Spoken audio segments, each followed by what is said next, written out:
마치고 이렇게 또 아버지 전에 나와서 수영성을 하기 위해서 모였습니다.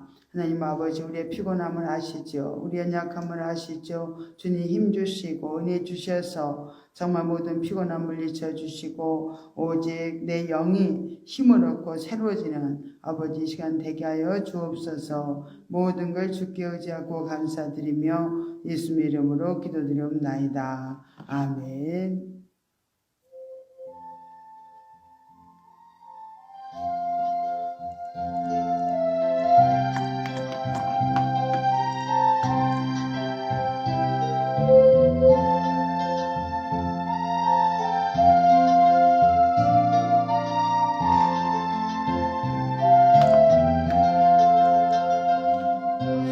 이 십자가에 주님을 바라볼 때 하나님 크신 사랑 너무나 고마워라. 예수님의 십자가 이제는 나도 지고 이 생명가 바쳐서 주님을 따르리라. 우리에게 믿음과 소망을 주시며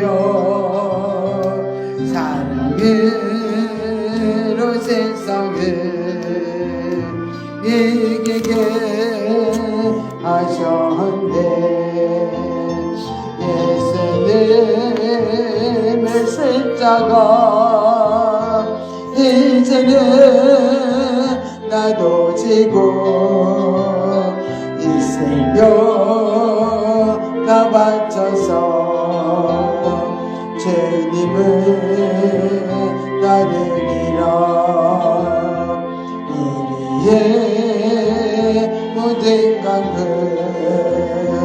응답해 주시며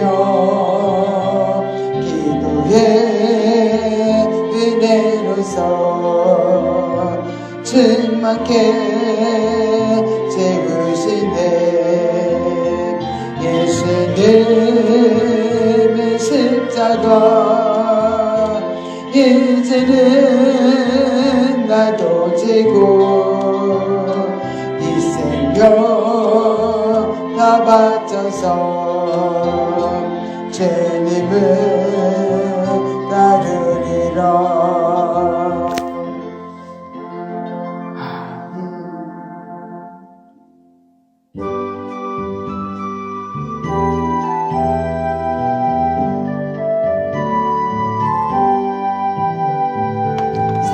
세상에 귀한 것 많아도 예수님 앞은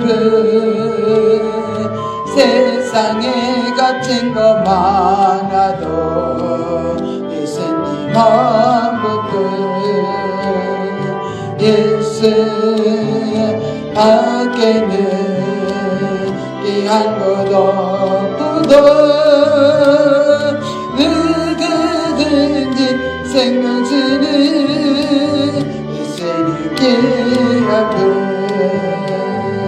예수 사랑 예수 사랑 믿는 자 복었네. 예수 사랑 예수 사랑 믿는 자 복었네. 세상에 친구들 많아도 예수님 앞은 세상에 어려움 많아도 예수님 앞은 예수 나의 생명 영원한 내 친구 참된 사랑 기쁨 주는 예수님께 앞은 예수 사랑 예수 사람 믿는 자 복었네 있을 사람 있을 사람 믿는 자 복었네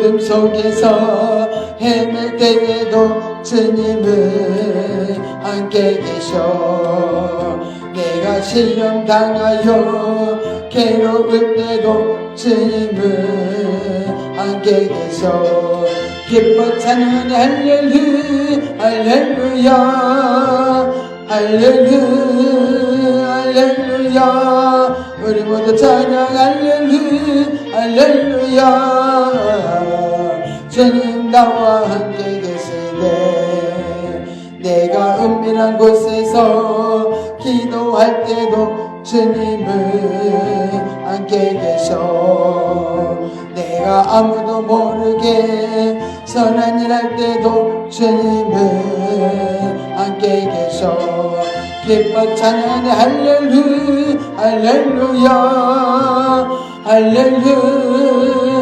할렐루야 우리 모두 찬양 할렐루야 할렐루야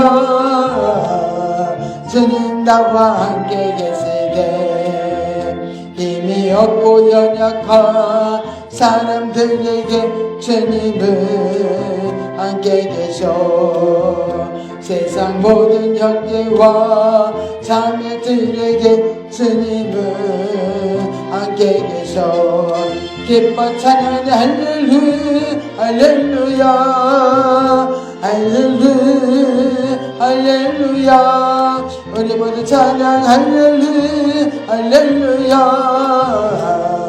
주님 나와 함께 계시네 아멘 주여 할렐루야 고맙고 감사하신 하나님 아버지 은혜와 사랑을 감사드립니다 이 시간도 아버지 하면서 피곤한 자에게 아버지 하면서 힘을 다하시는 아버지 하나님이시여 이 시간도 우리에게 아버지 하면서 넘치는 힘과 능력을 아버지 부어주시기를 아버지 원합나이다 아버지 그래서 우리가 모든 환경이 아버지 하면서 정말 아버지 넉넉하게 이기고 남음이 있도록 환경을 조절하여 주시고 하나님 환경을 열어주시고 아버지 환경 가운데에서 하나님 아버지 하면서 우리 하나님의 도우심 속에 모든 것이 풀어지고 열어지고 아버지 회복되어지는 역사 나더러 주여 아버지 도우시옵소서 아버지 모든 것 주님 하시오매 주님 아버지 하면서 우리의 모든 무거운 짐을 담당해 주시고 아버지 하면서 우리에게 아버지 합당한 길을 인도하여 주셔서 우리가 아버지 하면서 영원히 기뻐하며 살아가기 부족함이 없도록 은혜를 내려주시기를 아버지 원합나이다 아버지 하면서 이 밤에도 우리가 영적으로 아름답게 세워지기로 원합니다 하나님의 아버지 하면서 대신에 정말 아버지 깊이 알아지기로 원합니다 아버지 모든 것도 아버지 다 이끌어 주시옵소서 주여 하나님 아버지 우리의 영혼을 더 아버지 하면서 만져주시고 아버지 하면서 온전히 아버지 세워주셔서 아버지 하면서 어떤 악리도 단단하게 하나님 아버지 하면서 우리가 세워져서 힘있게 아버지 하면 이기고 승리하는 역사 있도록 주님 이 시간 모든 것으로 채우시고 함께하여 주시옵소서 모든 것 주께 의지합니다 감사함 예수 이름으로 기도드리옵나이다 아멘 전능하사 천지를 만드신 하나님 아버지를 내가 믿사오며 그의 아들 우리 주 예수 그리스도를 믿사오니 이는 성령으로 잉태하사 동정녀 마리아에게 나시고 본디오 빌라도에게 고난을 받으사 십자가에 못 박혀 죽으시고 장사한 지 사흘 만에 죽은 자 가운데서 다시 살아나시며 하늘에 오르사 전능하신 하나님 우편에 앉아 계시다가 저리로서 산자와 죽은 자를 심판하러 오시리라. 성령을 믿사오며 거룩한 공예와 성도가 서로 교통하는 것과 죄를 사하여 주시는 것과 몸이 다시 사는 것과 영원히 사는 것을 믿사옵나이다. 아멘. 오늘은 우리가 이제 애국 단계를 거쳐서 또 강야 단계를 마쳤습니다. 오늘은 이제 우리가 가나안 단계로 이제 이렇게 들어가서 우리가 이제 가나안 단계에서는 어떻게 하나님께서 일하시는지 그 말씀을 배우려고 합니다. 우리가 이제 가나안의 생활이 여호수아와 사사기를 보면 자세하게 이렇게 기록이 되었어요. 이제는 여호수아가 인도하는 그런 가나안의 그 삶으로 우리가 이제 들어가기 위해서는 우리가 앞장서는 게 아니라 군대 장관 되시는 예수 그리스도께서 이제는 앞장서서 모든 것을 진두지휘하시기 때문에 내가 앞장서면 지칠 수 있어요. 내가 앞장선 것을 내려놓고 이제 군대 장관 되시는 예수님께서 우리의 길을 인도해 가시면은 모든 것이 이렇게 굉장히 쉬워져요. 우리는 그분이 인도하신 대로만 가면 되니까 풀어지는 일이 있고 회복이 있고 치료가 일어나고 기적이 일어나고 이렇게 나가게 됩니다. 그래서 이제 군대 장관이 이제 모든 것을 여호수아가 영이에요. 그래서 영이 이제 영을 이제 그 주님이 지도를 해주시는 거죠. 그래서 제사장들을 일곱을 세워라. 또 제사장들이 나팔을 부며 앞을 향해서 먼저 세워라. 이렇게 쭉 또 여리고성을 돌 때 또 이렇게 6번은 매일 같이 하루에 한 번씩 돌아라. 7번째는 7번 돌아라. 또 소리치며 또 그대로 여리고성은 무너진다. 또 여리고성을 돌 때 아무 말을 하면 안 된다. 이렇게 이제 모든 지시가 내려진 대로 하면은 굉장히 이제 기적이 일어나고 여리고성이 무너지고 막 이런 사건들이 또 요단강이 이렇게 갈라지는 역사, 이런 모든 기적들은 그냥 그분이 다 앞장서서 행하시는 걸 이렇게 볼 수 있습니다. 그리고 또 우리가 이제 그런 다음에 하나님이 지시를 따라서 가나안 땅에 들어갔어요. 가나안 땅에 들어갔으면은 이제는 정복 전쟁이 이루어져요. 그래서 하나님께서 모든 정복 전쟁을 앞장서서 행하시는데 내 뜻대로 행할 때가 또 있거든요. 그래서 이제 여리고성은 아버지 원하는 뜻대로 순종했더니 여리고성이 무너졌어요. 내가 뭔가를 이루고 나면은 굉장히 우리가 힘이 생기고 자만감이 또 딱 생겨요. 그래서 내가 이제 해도 잘 되는구나 이런 생각하니까 아이성 무너질 때는 그냥 묻지도 않고 올라갑니다. 내가 이제 나 할 수 있어. 나도 이제는 하나님 여리고성 무너뜨리게 하신 하나님께서 나와 함께 하시니까 묻지도 않고 이렇게 3,000명만 올라가면 우리는 다 해낼 수 있어. 이래서 올라갔다가 완전 패배의 역사를 맛봅니다. 이제 이런 과정들을 이제 하나님께서 경험을 시켜주면서 이기기도 하고 실패하기도 하는 그런 모습들이 쭉 이제 정복 전쟁을 하는 과정에서 이루어지고 있습니다. 그래서 이제 이스라엘 백성들이 가나안 땅에 들어가서 정복 전쟁을 하고 정복 전쟁을 하고 나서 땅을 많이 뺏었죠, 그죠? 그래서 이제 정복 전쟁을 한 다음에 땅을 다 이렇게 분배를 시켜주고 이런 과정들이 여호수아서에서는 기록이 잘 되어 있어요. 그리고 하나님께서 이렇게 땅을 다 분배받고 태평성대를 누리면서 안식을 이제 취하게 되면서 사람은 사사기에 올라가면은 점점 정말로 그 놀라운 기적을 경험하고 체험했던 사람들이 하나하나 다 이제 떠나갑니다. 죽어요. 그리고 여호수아도 죽고 이런 과정을 거쳐가면서 이제는 그 놀라운 강야의 훈련을 했던 사람들, 또 정복전쟁에서 앞장서 싸우던 사람들이 점점 없어집니다. 그러고 나니까 이제 말씀을 잘 모르는 사람들이 사사기에는 이제 남아 있었어요. 그래서 이제 말씀을 지도하던 사람들이 없어지니까 이제는 내가 원하는 대로 살아요. 그래서 하나님의 원하신 뜻을 따라 사는 게 아니라 다 각기 내가 옳다고 생각하는 대로 이렇게 모든 것을 행해 나가는 가정들이 사사기에 이렇게 쭉 기록이 되어 있어요. 그래서 이제 이스라엘 백성들은 이렇게 하나님께서 엄청난 축복을 받았고, 하나님이 그 약속된, 조상 대대로 약속된 땅들을 다 이렇게 얻었지만은, 그들은 이 엄청난 땅을 얻었음에도 불구하고, 정말로 이스라엘의 그 가나안 땅에 많은 그 가나안 민족들이요, 정말로 어떤 하나님을 믿게 저렇게 놀라운 기적을 일으켰을까? 어떻게 홍해를 건넜고 요단을 건넜고 하나님이 승승장구하도록 전쟁에서 늘 이기게 하셨을까? 하고 굉장히 그 가나안에 있는 그 7 족속들, 많은 그 족속들은 두렵게 떨었어요. 그런데도 불구하고요, 이스라엘 백성들은 어마어마하게 체험을 하고 하나님의 그 기적을 맛본 사람들이었지만은 그냥 그들이 섬기는 우상 숭배를 하기 시작하면서 다 빼앗기고 다 무너지기 시작을 합니다. 이렇게 하나님께서 신명기서에서도 보면은 너희들은 가나안 땅에 들어가면은 너희들은 우상 숭배를 절대 하면 안 된다. 우상을 가지고 들어오는 사람이라도 가족이 있다면은 다 쳐서 죽여야 된다. 막 이러면서 엄청난 모세의 지도자를 통해서 훈련을 받았잖아요. 훈련을 받았음에도 불구하고 그냥 가나안에 들어가니까 무너져 버리는 거예요. 우상 숭배를 보면서 그냥 하나님을 다 버리는 거예요. 우상 숭배 때문에. 그래서 이스라엘 백성들이 이렇게 이제 다 땅을 빼앗기고 결국 가나안 땅에서 쫓겨나가는 그런 가정들이 이렇게 기록되었습니다.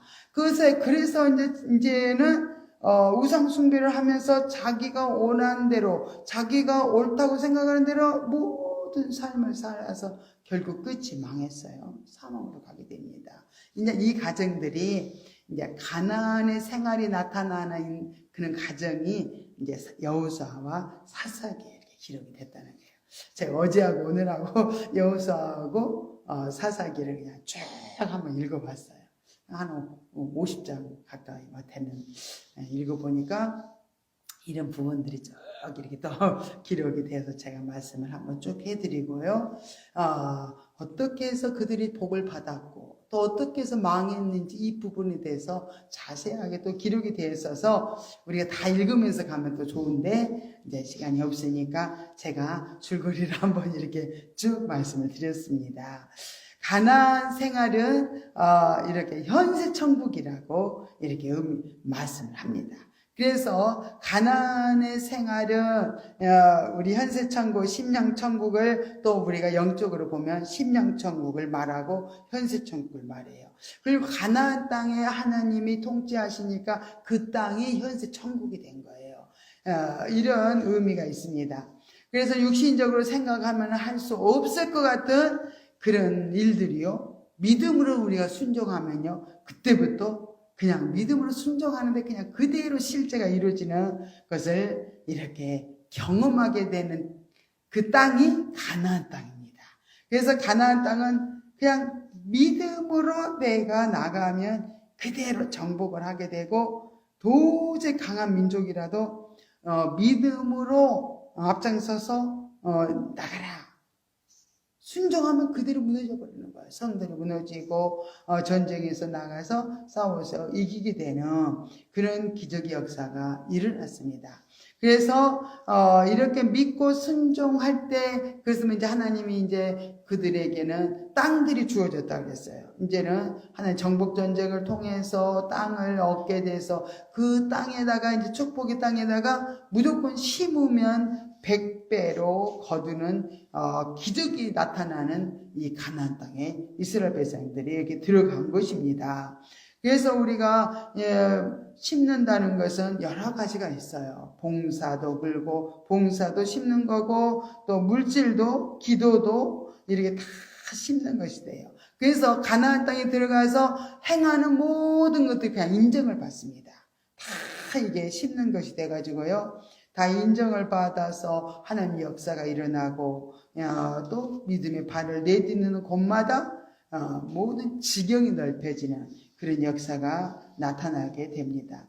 가나안 생활은 그래서 굉장히 누구나 광야에서 머무르면은 계속 문제가 생길 수밖에 없어요. 그래서 가나안에 들어왔다면은 이제는 믿음으로 그대로 말씀에 순종해서 나가면 가나안의 삶은 30배, 60배, 100배로 이렇게 정말 열매를 거두는 그런 생활이라는 걸 우리에게 알려주고 있습니다. 그래서 이스라엘 백성들이 가나안 땅에 들어가서 풍요와 안식을 이렇게 누리는 한편 그들이 아직까지도 훈련이 덜 돼가지고 가나안에서 또 훈련이 해야 될 훈련들이 있어요. 애굽에서 길들여져 있는 것들, 또 강야에서 또 길들여 있는 그런 기질들이요. 또 가나안 땅에도 그대로 그들이 나타납니다. 그 기질들이 나타나요. 그 강야에서 그렇게 우상 숭배하고요. 또 애굽에서 우상 숭배를 많이 했던 이스라엘 백성들이요. 가나안에 가니까 우상 숭배를 하는 거예요.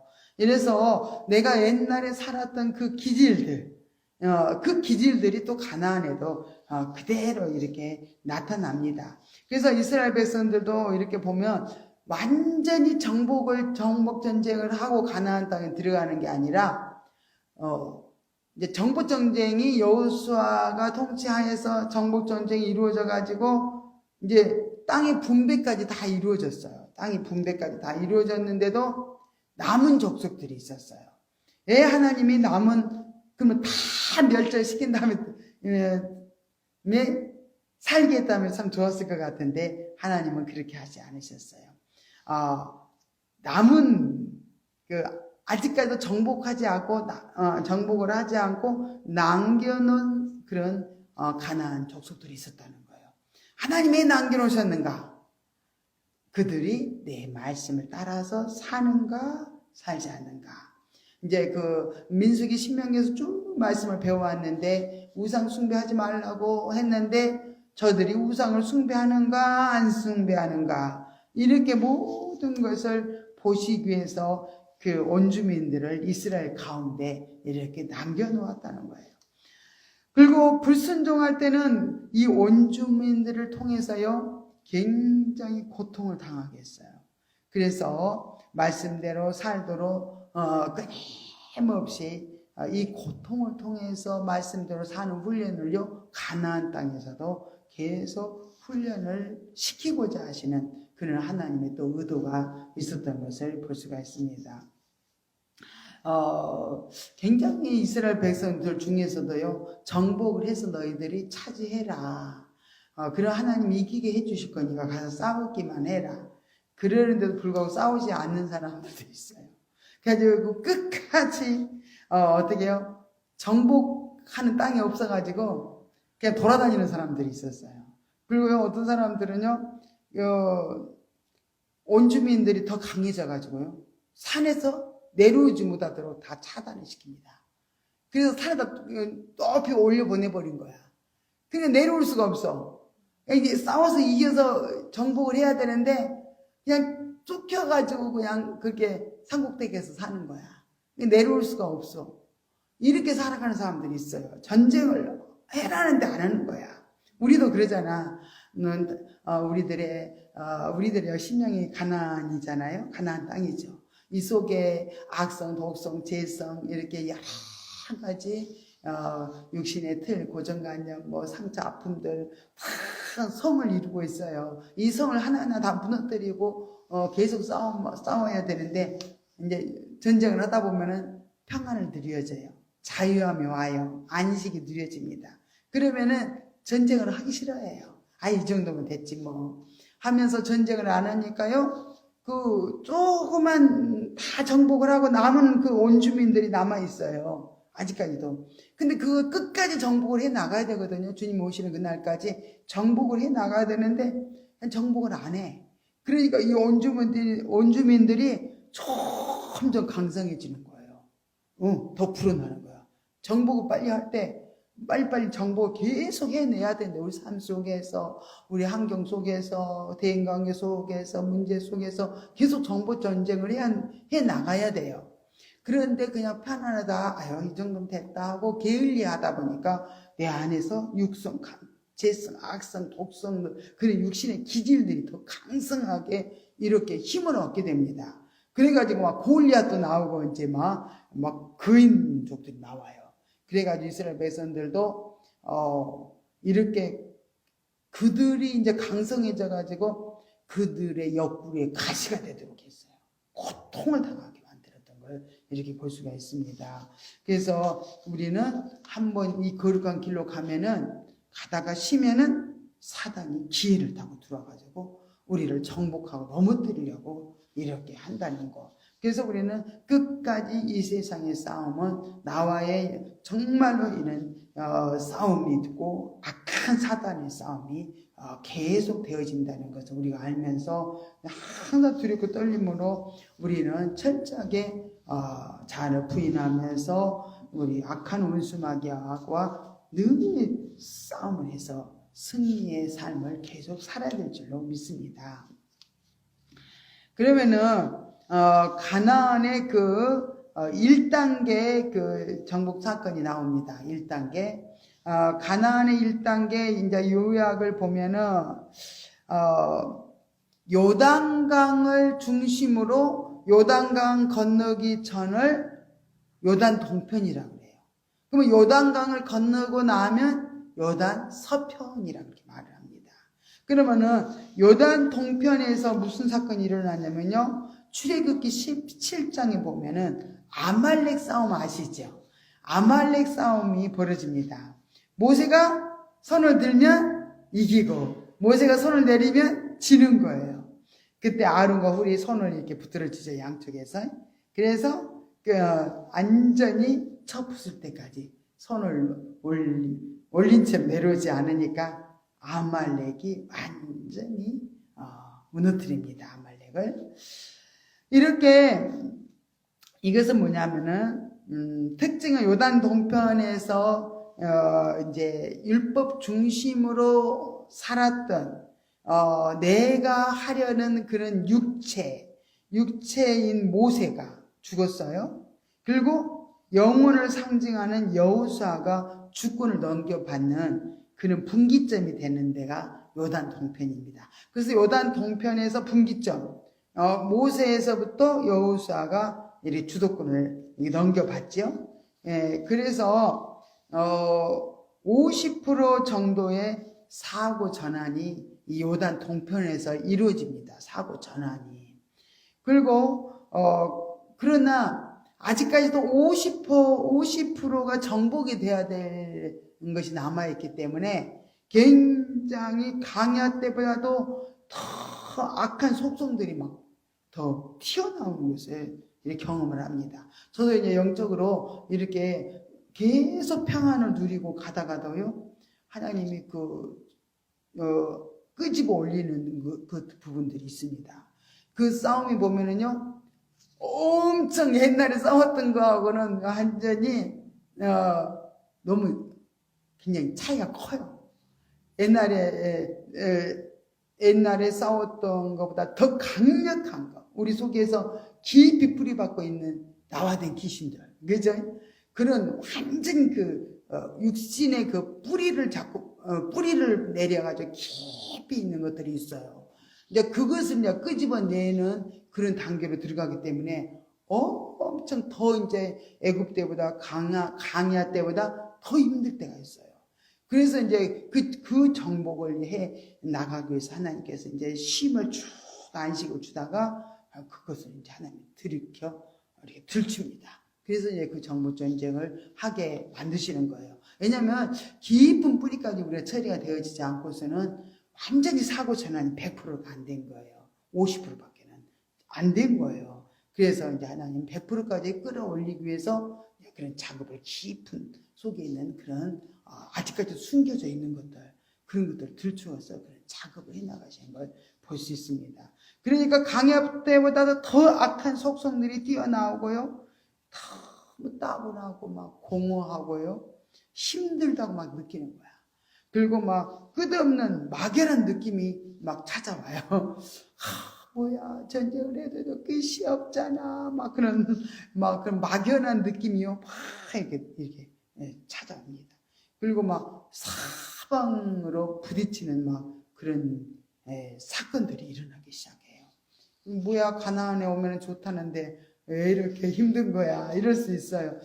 이럴 때도 끊임없이 우리는 동조하지 말고, 육신의 생각에 동조하지 말고 철저히 자아 부인을 해 나가며 굴복을 시켜 나갑니다. 나는 영입니다 하고, 우리는 너는 죽었어.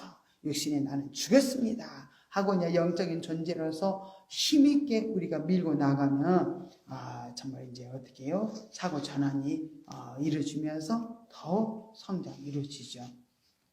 이때 요단 동편에서 주의사항은 신호등을 보라는 거예요. 신호등은 뭘까요? 철저한 지도인들을 받으라는 거죠. 내가 원하는 대로 가면 신호등 무시하고 가는 거랑 똑같은 거예요. 그래서 철저한 지도와 인도를 받고, 또 이때도요, 요단 동편에 있을 때도요, 굉장히 영육 간에 큰 기대가 막 일어나요. 뭔가가 막 잘 될 것 같고, 막 뭐가 해결될 것 같고, 막 모든 문제가 막 다 풀어질 것 같은 막 그런 기대가 일어나요. 그러나 너무 기대를 버리라는 거야. 너무 기대가 크만큼 어떻게 해요? 막 실망도 더 크니까 너무 육신의 기대를 좀 버리라. 오직 성령의 지도와 인도를 따라서 이렇게 승리하기 위해서 철저하게 성령의 지도인들을 받아야만 승리하는 거예요. 그렇지 않고 막 내가 감정에 막 휩쓸리고 막 그러면 어떻게 해요? 감정에 내가 노예가 돼가지고 막 흔들립니다. 그렇기 때문에 감정에 정복해야 되고요. 오직 이때는 우리가 감사로 나가야 돼요. 감사, 모든 것에 범사에 감사하면서 이렇게 나가다 보면 생활 속에 계신 하나님을 이렇게 경험을 하면서 폭이 넓혀져요. 사건 주셨어요? 그럼 거기서 오직 감사하면서 아버지, 이 생활 속에서 내게 주어진 이 문제를 주님이 주셨지요 하면서 주님 이 문제를 해주셨어요. 이 문제를 통해서 내가 어떻게 할까요? 하고 철저하게 그 생활 속에 환경 속에 문제 속에 계신 그분을 만나기 위해서 계속 그분과 묻고 그분의 뜻을 구하다 보니까 내가 어떻게 해요? 아버지 비밀을 알아. 폭이 넓어져. 아버지 마음이 알아져. 그러면서 넉넉하게 그 단계를 이렇게 통과를 하게 되는 것을 볼 수 있습니다. 그러니까는 문제가 주신 것이 좋은 거예요. 생활 속에서 하나님 만나고 싶은 거예요. 그 문제 속에서 만나서 우리 삶의 모든 것을 이루어 주시기 위해서 그런 사건들을 주면서 이제 네가 이 문제를 어떻게 해결할 것인지 네가 한번 해봐라. 이렇게 이제 우리에게 기대를 이제 걸고 우리에게 맡겨 주셔 보는 거죠. 어떤 사람은 철저히 그 삶 속에서 묻다가 아버지 음성 듣고 묻다가 아버지 뜻을 알고 이러면서 그 단계를 탁 뛰어넘을 때 폭이 넓어져요. 그래서 영적인 그 생명이 충만해진 것을 경험하면서 비밀을 캐고 나니까 막 뿌듯하잖아. 생명이 충만해집니다. 그리고 이제는 요단강을 건너서 요단 서편에 왔습니다. 그게 이제 남방, 북방 그러는데 남방 1차 정복이라고 해요. 그래서 요단 서편, 요단강을 건너서 요단 서편으로 딱 들어와서 보니까 이제 거기가 남방 1차 정복에 들어갑니다. 그러면서 우리가 이제 영성 훈련에서 윤리 단계로 들어간다는 거예요. 남방 1차 정복은요, 여리고성이 무너지는 그런 사건을 통해서 여리고성 무너졌습니다 하면은 윤리 단계로 딱 올라간 거예요. 여리고성 무너지고 나서 단계 2단계로 올라갑니다. 이렇게 계속되는 여러 가지 또 사건들이 있어요.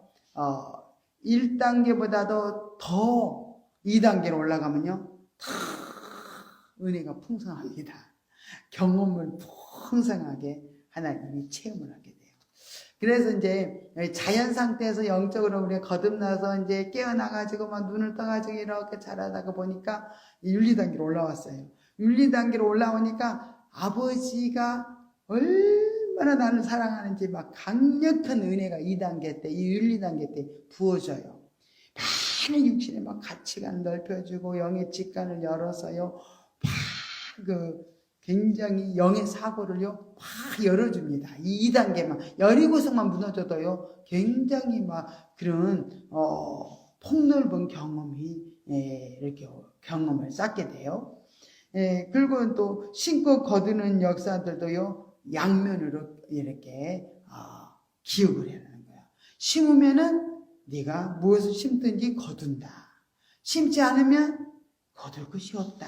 이렇게 이제 심는 것도 양면성을 우리가 기억하면서 심지 않았더니 거둘 것이 없구나 이렇게 깨닫고 심으면 심을수록 풍성하게 하나님 채워주시는구나를 경험을 하게 됩니다. 이렇게 2단계 올라가면요 영이요 굉장히 새로워집니다. 막 깨달음이 많다 그랬죠. 아버지 마음을 알고 아버지 사랑을 막 경험을 하면서요. 이때 단계에서 어떤 마음이 오냐면 내가 주를 위해서 목숨을 내놓겠습니다. 아직은 그럴 힘도 없는데도 내 영이 막 주도권을 힘을 너무 얻어가지고 아버지 사랑을 막 깨달으니까 내가 주를 위해서 목숨 내놓겠습니다.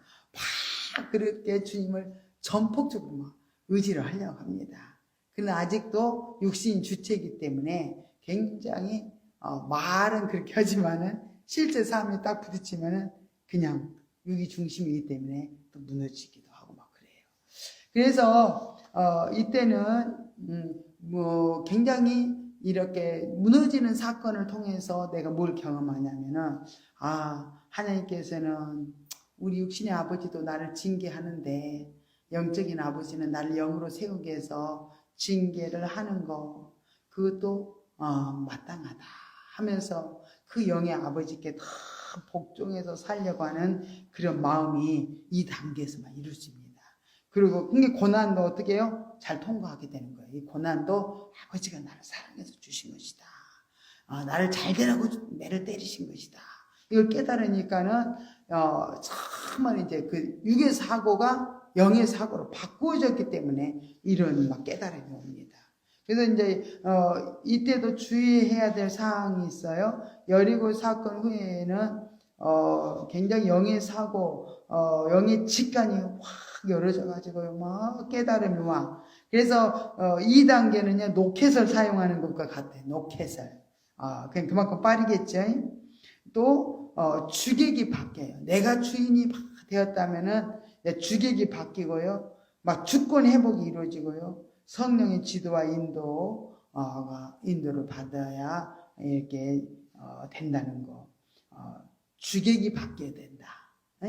그래서 주권이 주님 앞으로 넘기지 않으면은 굉장히 문제가 많이 이제 발생되기 때문에 정말 이때는 철저하게 포장하지 말고 내 속에 있는 모든 적나라한 것들을요 포장하지 말고 그대로 주님 앞에 드리면 됩니다. 주님, 내가 너무 화가 나요. 너무 짜증나요. 너무 피곤해요. 너무 속상해요. 너무 아버지 이런 마음이 올라옵니다. 하면서 포장하지 않고 다 그분 앞에 다 들추어서 주님 앞에 드립니다. 그러면요, 육이 제거되고 막 생명이 이제 막 생명으로 가득가득 채워주는 그런 체험을 하게 됩니다. 문제를 이상하게 여기지 말라는 거예요. 문제는 끊임없이 우리가 살아있기 때문에 문제는 오는 것이다 하면서 그 문제에다 너무 심각성을 우리는 갖지 말라는 거예요. 그래서 도리어 감사하라는 거예요. 그래 문제 속에서 우리가 시험을 참는 자는 복이 있도다. 이렇게 이것에 옳다 인정하심을 받은 후에 주께서 자기를 사랑하는 자들에게 약속하신 생명의 면류관을 얻을 것입니다 하고 야고보서 1장 12절에 이렇게 약속을 해놨어요. 그래서 시험을 잘 참는 건 복이 있고 거기서 이제 하나님이 시험을 잘 참으면 옳다고 인정을 받게 된다는 거죠. 그러면은 생명의 면류관이 우리에게 주어진다. 그런 말씀을 하고 있습니다. 그러면은 2차 정복이 이제 지나고 3차 정복으로 들어갑니다. 3차 정복 3단계가 진리 단계예요. 그러면은 이때 북방 쪽으로 2차 정복으로 들어갑니다. 그러면은 북방 2차 정복에 들어갈 때 신령한 집으로 세워지는 그런 가정이 이 진리 단계에서 이루어진다 그랬죠. 그래서 북방 2차 정복이 신령한 집을 짓는 가정이다. 그러면 신령한 집으로 지어지는 가정 속에서 하나님은 무엇을 주냐면은 신령한 집을 잘 지으라고 지식의 말씀 은사와 지혜의 말씀의 은사를 줍니다.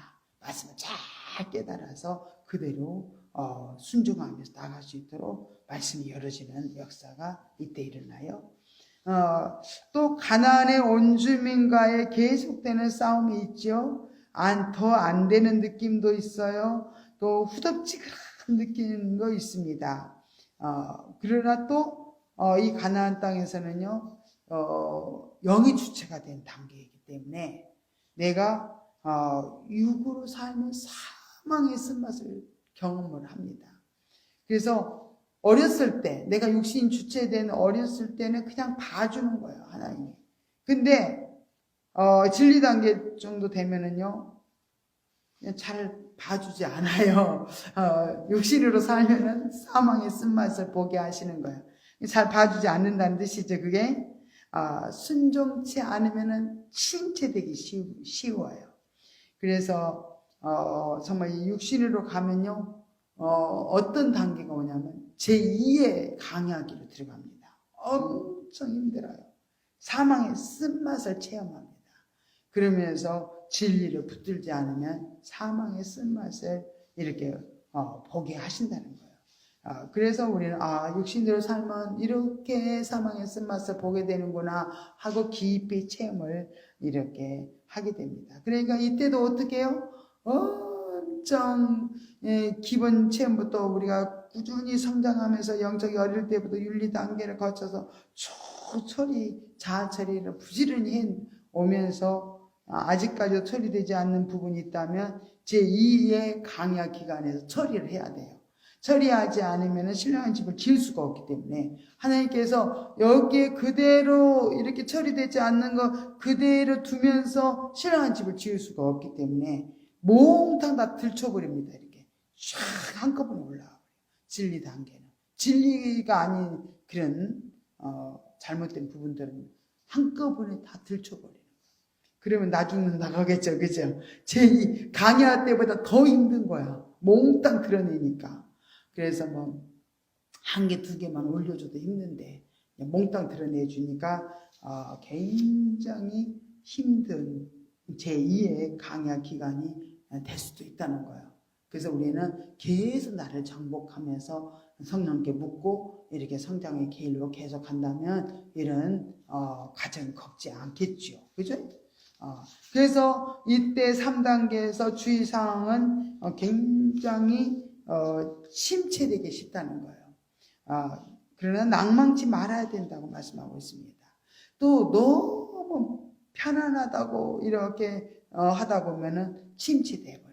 너무 안주해 버리면은 침체되기가 쉽습니다. 오직 하나님 하나님 사랑하라는 거예요. 그리고 자기를 철저하게 건축을 하기 위해서 덕을 세우는 그런 과정으로 이렇게 들어가면 진리 단계에서 이제 생명 단계로 4단계로 올라갑니다. 그러면 이제 4단계 생명 단계로 올라가면 안식을 누리게 돼요. 신령한 집도 다 세워지고 하나님 말씀대로 이제는 하나님이 원하시는 대로 이제는 사라지기 시작하는 그런 단계입니다. 그리고 신령한 집이 지어졌으니까 내주 내재해서 이렇게 주님의 통치가 이루어집니다. 그래서 네 기둥 네 단계가 다 생명 단계로 올라가요. 네 기둥 네 단계가 다 생명 단계로 올라가면 굉장히 통체적으로 영성으로 세우시는 거예요. 그래서 내 영혼의 친아버지, 너무나 친아버지로 알아지니까 굉장히 그분을 사랑하게 돼요. 이제는 억지로가 아니라 막 차원한 마음으로 이렇게 섬기게 되고 또 단마음으로 이렇게 바뀌어져요. 생명적인 그런 삶을 이렇게 풍성하게 살아드리고요. 하나님 때문에 사랑하는 삶으로 다 바꿔줘요. 하나님 사랑하는 거 하나님 기뻐하시지.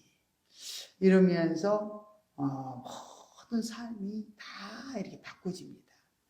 나를 중심으로 한 게 아니라 하나님이 기뻐하는 길을 이제 가게 된다는 거죠. 하나님 사랑하기 때문에 내가 희생이 되고 힘들고 그래도 내가 잘 견디면서 하나님 사랑하기 때문에 견딜 수 있다는 거죠. 그러면 4단계에서도 주의사항은 있다는 거예요. 철저히 모든 것 위에 하나님 사랑으로 행하라. 모든 위에 하나님 사랑으로 행하라. 사랑으로 바라보면 다 이해할 수 있어요. 근데 내가 육신의 생각으로 하면 도저히 이해가 안 돼. 어쩌면 저럴 수가 있을까? 이러면서 도저히 이해를 할 수가 없어요. 그래서 하나님 사랑으로 이렇게 행할 때 이렇게 이제 이해가 되고 품어지는 거죠. 그래서 온전한 자유가 있고 또 희생이 이렇게 또 있어요. 헌신하는 마음도 생기고 안식과 안일을 이때는 분별을 해야 돼요.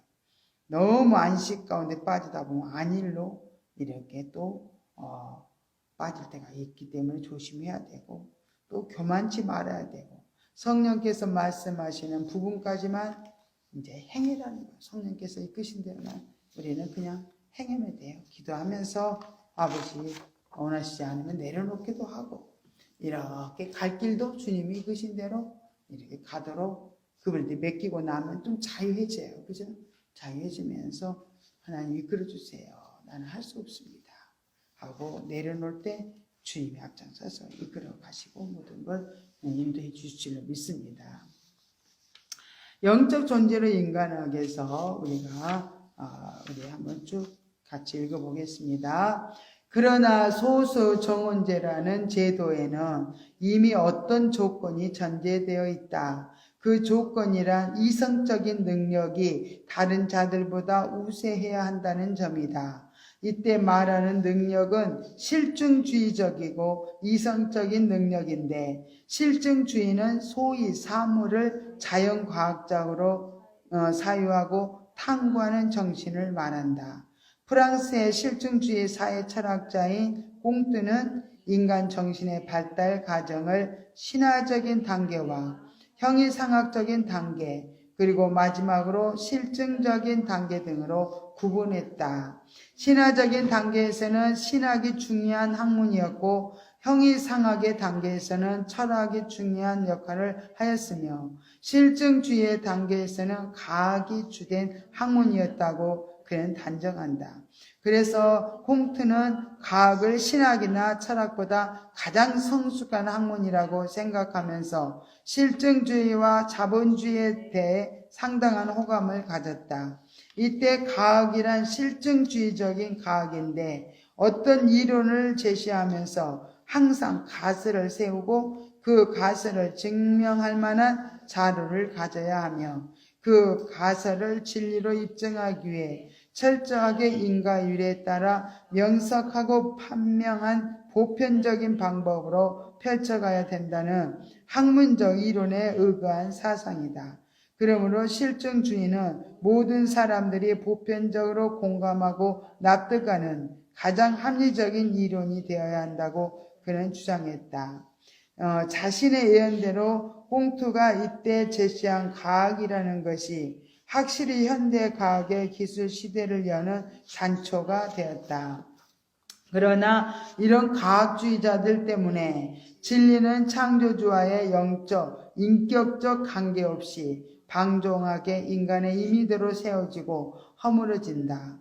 만약에 과거의 인간이 신화의 눈이 빼앗겼다고 가정한다면 현대 기술사의 인간은 자연과학의 눈이 어두워져 중독이 되었다고 할 수도 있겠다. 이렇게 본다면 신화적인 인간 간에 종속된 고대인과 현대 과학에 중독이 된 현대인 사이에 별반 차이가 있을까? 만약 고대인들이 신화에 사로잡혀 모든 것을 신적으로 생각하고 판단했다면 현대 기술의 현대인은 과학적 사고방식에 사로잡혀 매사를 과학적으로 판단하고 규정하는 차이가 있을 뿐이다. 스마트폰에 중독이 되어 사는 현대인이나 신에 사로잡혀 살았던 고대인이나 과연 인간성에서 어떤 차이가 있으며 인간성의 내용면에서 어떠한 차이를 가지고 있을까? 이런 과학 추종자의 오성 때문에 현대인은 과거에 자신을 토대로 스스로 자신의 미래 운명을 점쳐가며 동시에 그 운명을 스스로 저주해 가면서 죽어간다. 미래도 과거로부터 축적된 정보나 자료들을 통계로 어떤 확률을 추론해서 그 확률을 가지고 다가올 미래를 넘겨보고 추론하는 태도를 가지는데, 이때 미래란 놀람이나 충격 그리고 당황으로 다가오는 미래가 아니라 과거에 의해 이미 예상된 인과율적인 미래이다. 컴퓨터와 빅데이터 그리고 인공지능이라는 첨단의 현대기술이 인간의 미래를 움켜쥐고 있으며, 현대인은 놀람이나 당황이 전혀 필요 없는 그 기술이 주는 이미 예상된 미래 오늘에서 이미 정해져서 다가오는 미래다. 아낌없이 자신을 내맡긴다. 그러면서 그 실증주의적인 두뇌로 인간을 나름대로 규정하고 살고 있다. 그죠? 이렇게 이렇게 이제 세속적인 인간관에서 주장하는 거예요. 이것이 옳다고 우리에게 이제 말씀해 주는 게 아니라, 과학자는 과학자대로, 또 이렇게 철학자는 철학자대로, 이렇게 신학자는 신학자대로 자기 주장을 펴가면서 살아가는 방법이 이렇게 다르다는 거예요. 그러나 결국은 실증주의는 모든 사람들이 이제 보편적으로 이렇게 공감하고 납득하여야 된다고 그렇게 주장하지만은, 실증주의가 우리가 보편적으로 다 납득을 할 수 있는 것이 아니다는 거예요. 그리고 이렇게 예언된 대로 이렇게 과학이라는 것이 이런 현대과학의 기술 시대를 이렇게 여는, 또 과학은 또 현대 기술을 낳는 그런 이렇게 단초가 됐다는 거예요. 기술 시대를 열어줬다는 거죠. 그러면 한 부분에만 우리가 이렇게 거기에 매여서 세상이 그대로 돌아가는 건 아니잖아요. 그렇죠? 그래서 이런 과학주의들 때문에 또 이제 굉장히 세상의 문화가 발전되고 모든 첨단 과학을 우리가 누리면서 이렇게 살아가고 있지만은, 그들만이 또 있다면은 진짜 창조주와의 영적인 관계나 하나님과 인격적인 관계는 전혀 없이 자기들 세상을 만들고 자기들이 그 세계에서 방종하면서 정말 임의대로 세워진 그 세상에 살면서 결국은 무너질 수밖에 없다고 이렇게 말씀을 하고 있습니다. 그래서 과거 인간이 정말 이렇게 오로지 신화에만 이렇게 눈이 빼앗겼다고 가정한다면 현대 기술은 없었을 거예요. 그죠? 현대 그런 기술 사회 인간은 전혀 나타날 수가 없겠죠. 그래서 자연과학에 이렇게 너무 눈이 어두워서 이것이 전부이다고 주장하는 사람들, 또 고대인들은 현대과학에 중독된 현대인 사이에 별반 차이가 없다고, 고대인들은 막 신화에만 사로잡혀가지고 모든 것을 심적으로 생각하고 판단만 하고 있다면, 이런 현대 기술은 이렇게 정말로 과학적 사고 방식에 의해서 이렇게 연구되어졌던 그 현대 기술은 어떻게 해요? 굉장히 나타날 수도 없고, 그렇게 우리가 지금 현대 그 모든 기술을 통해서 누려지는 것들은 굉장히 맛을 못 볼 수 있어요. 그러나 또 문제는 뭐냐면은, 여기서 미래도 과거로부터 축적된 정보나 자료들을 통계로 어떤 확률을 추론해 가지고, 이 확률을 가지고 미래를 이렇게 넘겨보는 거야. 추론을 해 가지고. 그래서 그러면은 과거에는 이런 일이 있었는데 미래도 이런 일이 있을 거라는 것을 통계적으로 결론을 내 가지고 이렇게 간다면은 놀람이나 충격 같은 거 없다는 거예요. 그냥 인과율적으로 그대로 과거, 현재, 미래를 이렇게 그 틀에 의해서 모든 세상이 움직여 나간다고 생각한다면은 그렇게 놀랄 것도 없다는 거예요. 그렇기 때문에 이런 컴퓨터나 이 빅데이터, 인공지능이라는 첨단의 현대 기술이 인간의 미래를 움켜쥐고 이렇게 있다는 거예요. 그래서 현대인은 이렇게 전혀 당황함이 없는 그 미래를 맞이하지만은 그 미래가 뭐 새로운 것이 없는 거예요. 과거를 계속 과거에 일어났던 것들이 미래에도 또 일어나고 모든 것들이 이렇게 하나의 세상적인 그런 인과율적인 그런 미래로밖에는 우리에게 다가오지 않기 때문에 우리가 신과의 관계에는 전혀 알 수도 없고 영적인 관계에는 우리가 이렇게 내다볼 수도 없는 거지. 과거의 인과율적인 관계로 미래를 본다면은 뭐 아무 놀랄 것도 없고 뭐 신비한 것도 없는 거예요. 그대로 뭐 그 틀 안에서 인간율적인 그런 틀 안에서 모든 세상이 돌아가고 있다고 생각한다면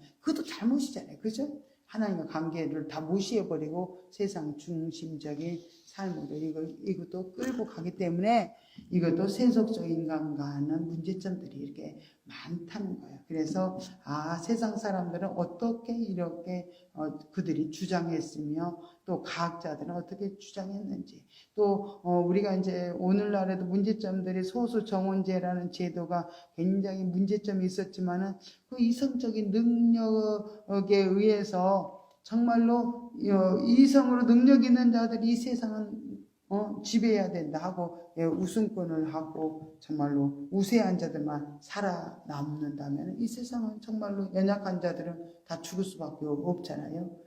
그렇기 때문에 강한 자만 살 수 있겠죠. 이래서 이런 세상에서 나온 모든 과학이나 모든 세상에서 철학자들이 말하는 그런 세속적 인간과는 우리에게 좋은 결과를 주지 못한다는 것을 우리도 이렇게 알려주고 있습니다. 기도드리겠습니다.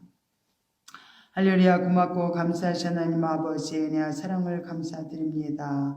오늘도 또 피곤하지만 우리가 하나님 말씀을 또 아버지 듣고 또 아버지 하나님께서 영적 존재로 인간하게 돼서도 하나님 우리가 한번 생각해 봤습니다. 하나님 아버지 우리에게 깨우쳐 주셔서 가나안의 삶에 정말로 아버지 우리가 풍성한 삶을 누리며 살 수 있도록 하나님 늘 아버지 우리에게 깨우쳐 주시고 아버지 환경에서 매이지 않게 하시고 환경들을 정말 열어주셔서 하나님이 기뻐하시는 길로 우리들을 인도해 주셔서 정말 풍성한 삶이 되게 하시고 하나님 영광 돌릴 수 있도록 우리들을 새롭게 이끌어 주시고 항상 말씀으로 깨우쳐 주시옵소서. 모든 것 주께 의지합니다. 예수님 이름으로 간절히 기도드리옵나이다. 아멘. 하늘에 계신 우리 아버지여 이름이 거룩히 여김을 받으시오며 나라의 마옵시며 뜻이 하늘에서 이룬 것 같이 땅에서도 이루어지이다. 오늘날 우리에게 일용할 양식을 주옵시고 우리가 우리에게 죄 지은 자를 사하여 준 것 같이 우리 죄를 사하여 주옵시고 우리를 시험에 들게 하지 마옵시며 다만 악에서 구하옵소서. 대개 나라와 권세와 영광의 아버지께 영원히 있사옵나이다. 아멘. 우리 한 20분 기도하는 시간 갖겠습니다. 그럼 5분만 기도할까요, 그럼? 그래. 그래요. 그래, 너무 피곤하다. 그죠? 맞아.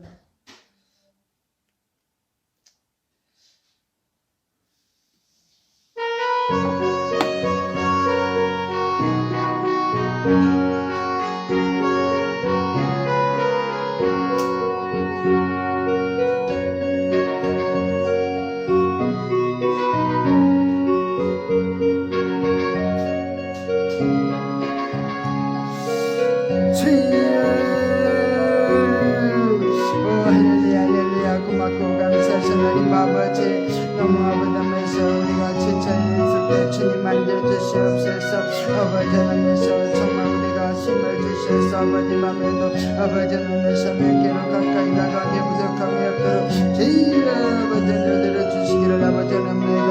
우리 켈렐라 세세세스 마이카라바 하나님 아버지 마시옵소서 와세세세스 마이카라바 하나님 아버지 감사합니다. 아버지를 그 마이크 인도도세 지 아버지를 그 마이크 인도도세세 아버지 오절을 세세스 메시아는데 그 마이크 인도도세 아버지 감사합니다. 와라 컬랄라 세세세스 메시아는데 아버지 와세세세스 메시아는데 그 마이크 인도도 아버지 감사합니다. 와이크 마이크 인도도세세 아버지 그 마이크 인도도세세 아버지 와샤라스 콘도도세세 메시아는데 그 마이크 인도도 시야 아버지 감사합니다. 와리 켈랄라 세세 아버지 그 세세 메시아는데 그 마이크 인도도세 아버지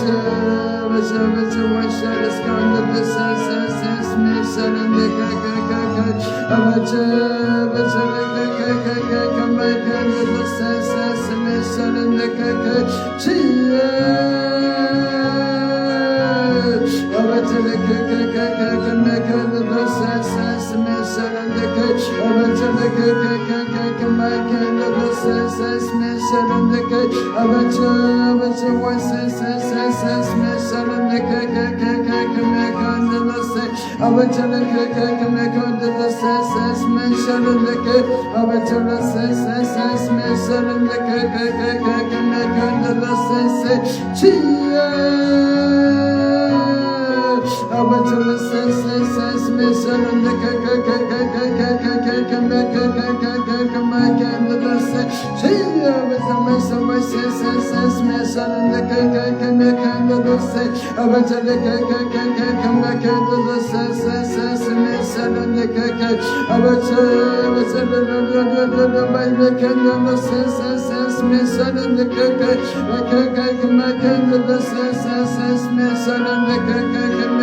Cheers.